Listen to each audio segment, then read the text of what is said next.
Welcome back. We're just going to wait for Christy to get done. I'm doing a TikTok.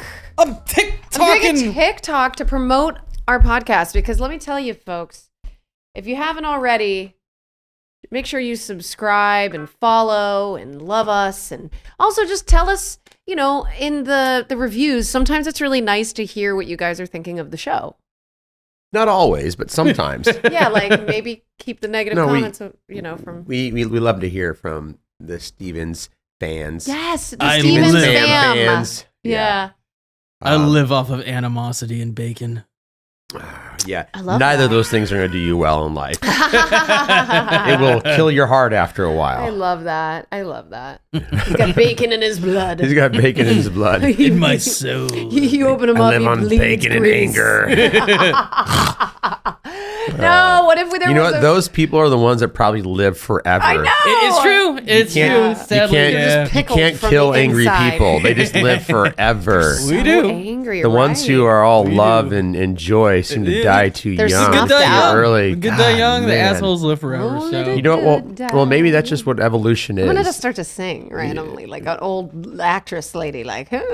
You do. What's really weird I is haven't done out of that. all your weird voices you do, Yeah. you do the old woman thing really well. Thank you. Yeah. I don't do enough voices. I'm not a freak enough about my anything that I'm talented with. I'm so in my head about shit. But yeah. well, actually- thank you so much. Nick. Yeah, it's amazing. I love you so much. Give me a kiss right now. I'll put my teeth back in. God. Oh, this is the reboot to Kim Possible. Well, you know, what's funny is we're Well, I'll be that old before they do it. So talking about voices and characters. This episode, Foodzilla, is the first time I think I ever did like some accents or character parts. no, that's Scrub Day. Wrong one. Oh. Gandhi's Scrub Day. Well, let's talk about me anyway. Can we do Scrub Day? I feel like we all watched Scrub Day. Like he was That's even right. talking That about was Scrub Day, not We're fucking doing Foodzilla. Scrub Day. Yeah. Okay. We're doing the Yo, ones guys, we want to do. trying to watch all these episodes, it's just one big blur. It's a blur. But every time I see one of these things, it's so wild to see how young everybody is. You were babies. I just Yeah. want to pinch Nick's cheeks. I still it's- kind of do. Just you. It's wild. It's, you know, there's been so much time now that you really feel the difference, where it's like it takes a while to get there, right? It does because like- for a while I think you hold on to you're so connected to that time, obviously, when it was such a pleasurable experience that you don't have the perspective that you have now, right? No, Where it's yeah. been a very specific amount of time. Yeah, especially you with kids. Yeah, You know? right. That would actually start watching stuff like this. I mean, it's you're at a whole new stage in life. full circle, man. Wow. Honestly, I felt like it was just yesterday. And then I stepped in foot here, and then I had the realization, holy shit, it's been 25 years. Yeah. In 2 years, it'll be 25 years. Oh, my God. It makes me feel like we're in a simulation when you start to think about that stuff. It's Elon's just- right. Yeah. Elon's really right It's there, just I think. weird. So Scrub Day is about an initiation, essentially, that the 8th graders do to the 7th graders. And this is like a real thing that actually happens in middle schools and high schools, I believe, a little bit, right? Or it was remember back- I told you about what happened where I was trying to like haze when he went to 9th grade, I was trying to Scrub Day Shia. Right. But I don't think it was this episode. I think it was when he was actually in high school. So it No, was probably I- towards the end. This actually goes on in like real high schools because I almost remember High school. Well, high Yeah, schools. high Yeah, schools. but that's schools, this is TPing and stuff. that was the one thing that when I watched this, I thought, I mean, that's a little, the hazing process, I don't think starts that early. Mm-hmm. I mean, I think just being in elementary school or middle school alone is every day is kind of like a hazing process. You know, Were you guys bullied ever in school? I was a bully. I was kind of a little shit when I was. You were a bully? I was kind of a little bully. Beans the bully. I kind of was. Yeah, you'd think being a short, kind of fat kid, you would get bullied, but no, I was kind of the bully. Well, you had to when you think about it. That was exactly. your Yeah. defense That was mechanism. I was gonna say Yeah. that was the way you handled all that. Was Yeah. just to like be the first to attack.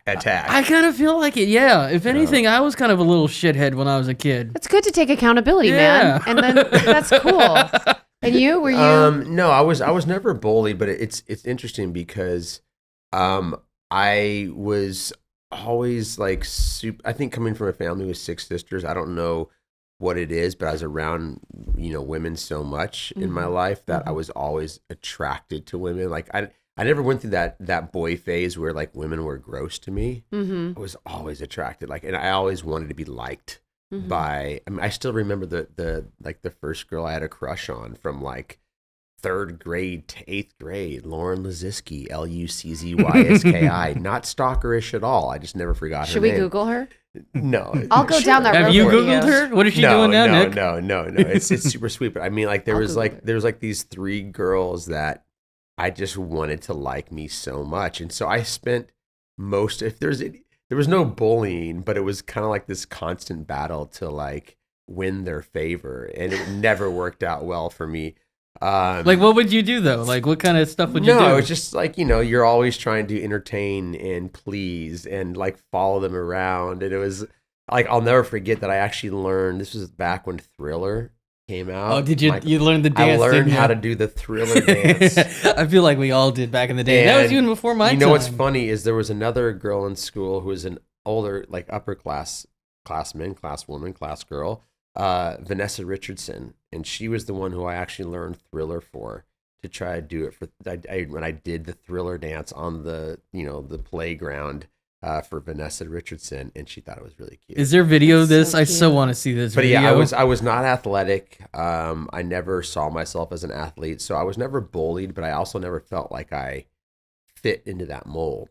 And it was only when grade school ended and I went off to high school that I made that important decision to go someplace else where I can kind of like reinvent who I was and what I wanted to be. And that was like, it was an interesting time for. I mean, are you 13 when you go off to high school? I forget. In some places 13, some places 14. Yeah, I mean, I remember that moment so distinctly because it was like, go where everyone is going, the same high school where all my classmates were going to go to, or go to someplace entirely different. And Become a new person. Yeah, and I'm so glad that at that age I had the awareness to say, I want to start fresh. I want to start over, and change my life from that point forward. That is so interesting. Yeah, I was bullied quite a lot, guys. Were you? Oh, really? Yeah. I think that's why I had my guard up so much. I think that and stoked with sort of my mom's sort of like danger. She was very much like a helicopter mom. And so everything was a danger. And like, I have to fight that now as a mom to kind of like not have, it's very hard. It's, what were you bullied over? Cause my teeth. Your flat chest. Wow. Things that I over time was trying to correct and now have since really come to understand my body and my mouth and whatever it is. Yeah. But like things I was super made even more hyper aware of once they were on camera. And then, the only thing that I think that was the saving grace for me was that our fans were so young because they were younger than me. So I didn't feel judged by my fans. So like when we started going to places like Disneyland and seeing these young kids come up to us, it goes back to this idea that they've grown up, behind us, and they're coming back to us now saying, you were my childhood. So I've always felt a very like big sister thing to them. And sometimes we'll look at these guys that we've seen in the, people like, I don't know, I guess like someone like Drake, right? Where it's come up that, younger fans of his and him, like it wasn't consensual or something was gray areaed. And so that comes up sometimes. And it's like, there is a significant responsibility that you do have in your fans' eyes to kind of like lead them down the path of having a healthy relationship with you. So when people are like, oh, I wouldn't know what to do if I approach you. I'm like, if you come up to me, chances are you're going to be, if you even have to think about that, you're going to be nice. Yeah, you're going to be you're doing the right thing. Yeah. I mean, I think it's an interesting conundrum because I mean, I definitely feel a bit of responsibility to, you don't want to ruin someone's childhood. You don't want to disappoint them because that was such a kind of like a precious, beautiful time in so many people's lives. Well, and it's like 1 second. So if you do something wrong in that 1 second because you're human, but I've had that happen. But that's also part of just being a human and being an adult. And if you really want to be like a good example, it's knowing that you are gonna fuck up. you are going to make mistakes. Yeah. No one's picture perfect, right? It kind of reminds me of the Sam Kinison joke, though. I don't know if you guys have ever heard this one. It's the one about how it talks about seeing Captain Kangaroo. You know, there's a one on I think his second album, and the Captain Kangaroo is being Captain Kangaroo. He didn't realize the show would run for 50 fucking years, and 6 years later he's still Captain Kangaroo. But at the same time, yeah, it's great to do this stuff, and you're so attached to the character, and everybody loves you. But you don't want to be scared to take risks, kind of like you were talking about. Oh, that's a really good point. And do different stuff, right? Yeah. Not only should you not be afraid to take risks, but you have to. Yeah. So it's like you can't, like no one, including ourselves, right, should live in the past, right? You shouldn't live in something that was, happened in your life 20 years ago. So if we're talking about like the responsibility to fans of the show, and you want to kind of maintain that, picture perfect, everyone's happy life, it's not realistic. Yeah. And I feel like, Christy, you might be able to even relate to me here, because I felt like that when I did Weeds. Yeah. Be doing something that's... You took a big risk. Yeah, doing something so family friendly with Even Stevens Yeah. versus, I don't know if I'd show my kids Weeds. So after Weeds, what did you feel like doing? Or was it more or less like, what is going to be the next thing? It was that, and it was more so just people would come up to me, and I would get, oh my God, I never thought I would see beans like that, Oh, okay. So you kind of already broke the mold But that's for yourself. great. But but well, and then you did more stuff. Like you did the kicking and screaming, and you did all these like sort of elevated movies that really brought your casting. Right. So I obviously it's great for me as an actor, but I know you kind of done the same things too, right? Where it's like, people see us so much as this one thing, and it's just a total mind fuck for them because they see us this way. Is it almost letting them down, or is it? No. I mean, first of all, anyone who is going to take your role in anything you do, because we become these characters. Overly, no, you're playing these characters. Well, right? obviously for us, but we got to look at it through the lens of the viewer. Well, no, I don't have to. I can understand why they feel the way they do, but I don't have to necessarily completely subscribe to the way, like, here's my point, is that you are just playing a part. Correct. Right? That's all you're doing. And if anyone becomes too attached to this idea that that's who you are, that's just, I'm sorry, but this is just a role, right? And I think that if anything, that's an important message to get across to anyone who's, watching you on television, is that these are just characters that are being portrayed, and they're not really us. Some of them do such a great job, though, because like I remember I met Danny Trejo once, literally the nicest guy in real life you'll ever meet, the biggest teddy bear of a human being, a beast of a businessman right now. Beast of a businessman. Yeah, he's killing it. But definitely, he's got that kind of I wouldn't fuck with you persona. For sure. Well, I mean that's part of who he is as character, right? But that's not who he's.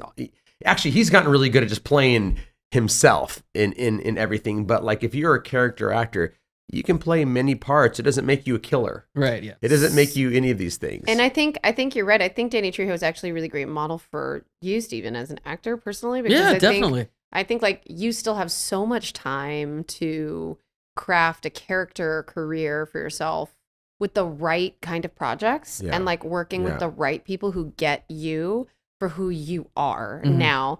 It's just really hard. I mean, look, I have kids and I live in Austin. So like, I'm not trying to seek out that kind of creative stuff for myself. And obviously you work, so your time is limited with what you're able to do. But I do think that if you were to lend yourself to another project in the future, it'd be so cool to see you take that risk.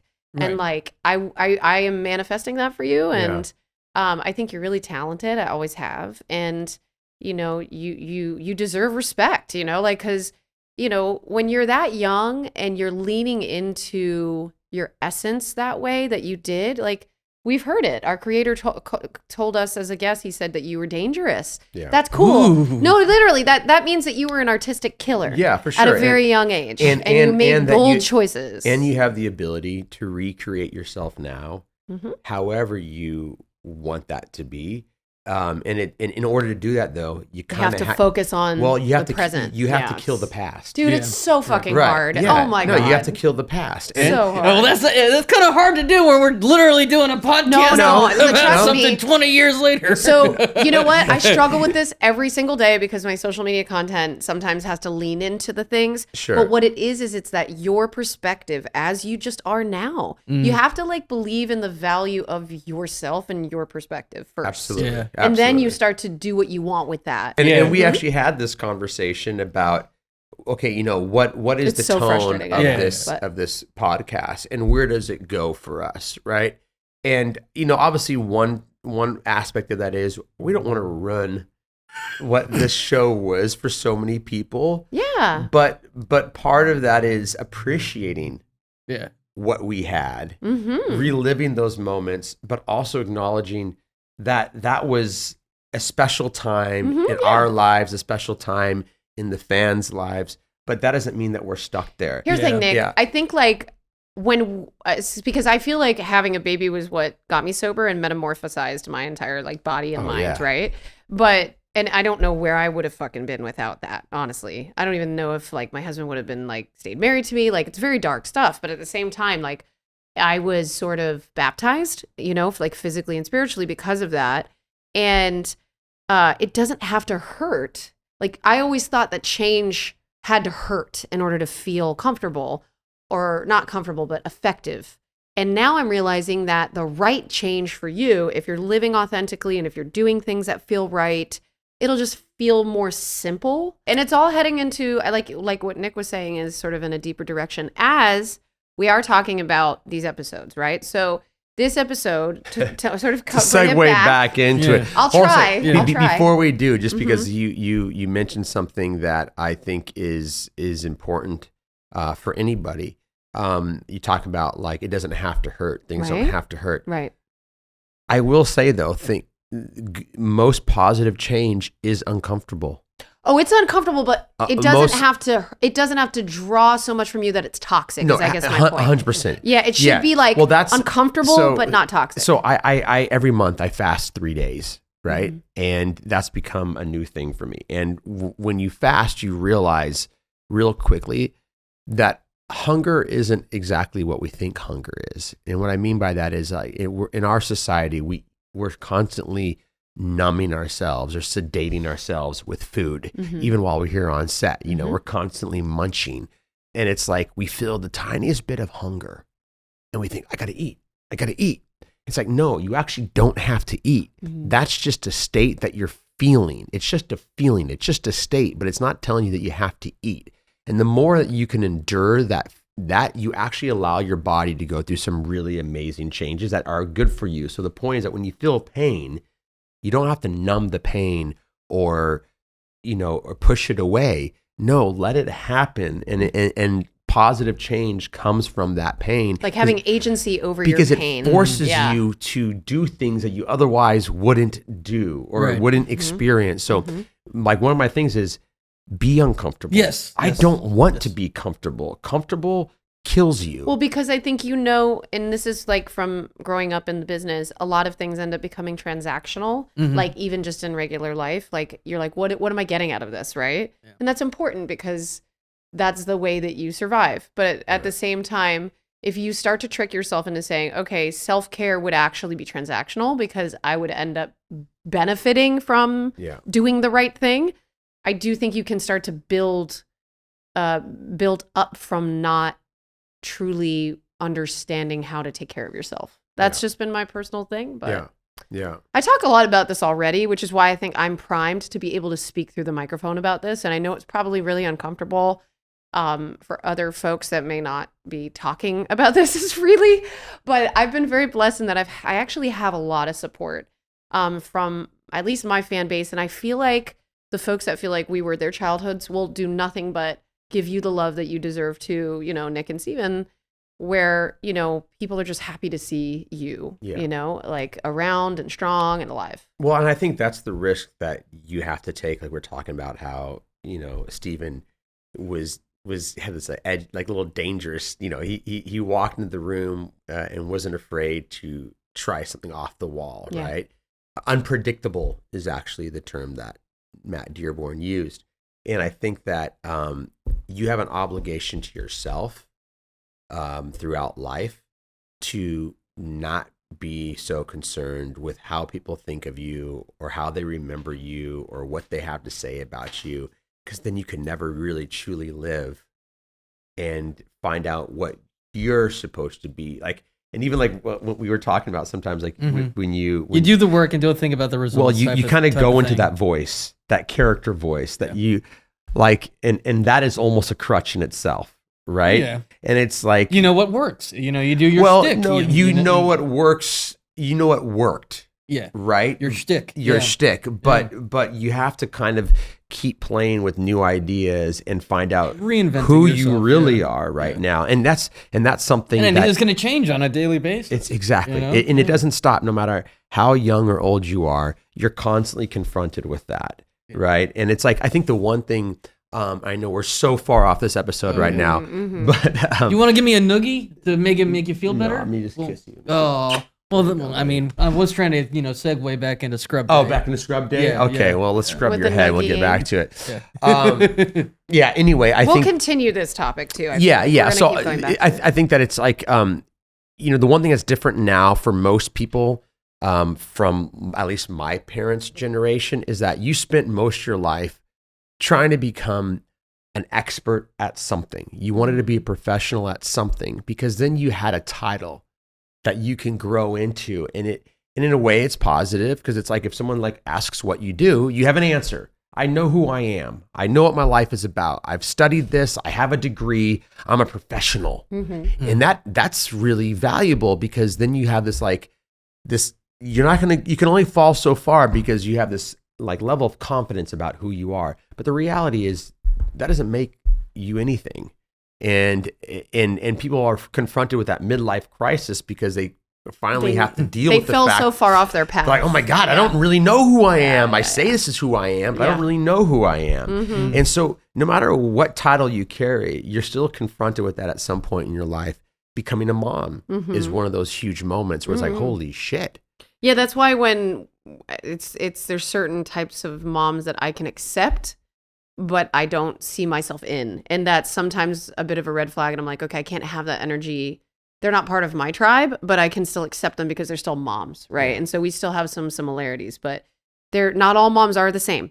And so there are certain things about that you can either be baptized by it, or very rarely that I've seen it doesn't happen that way.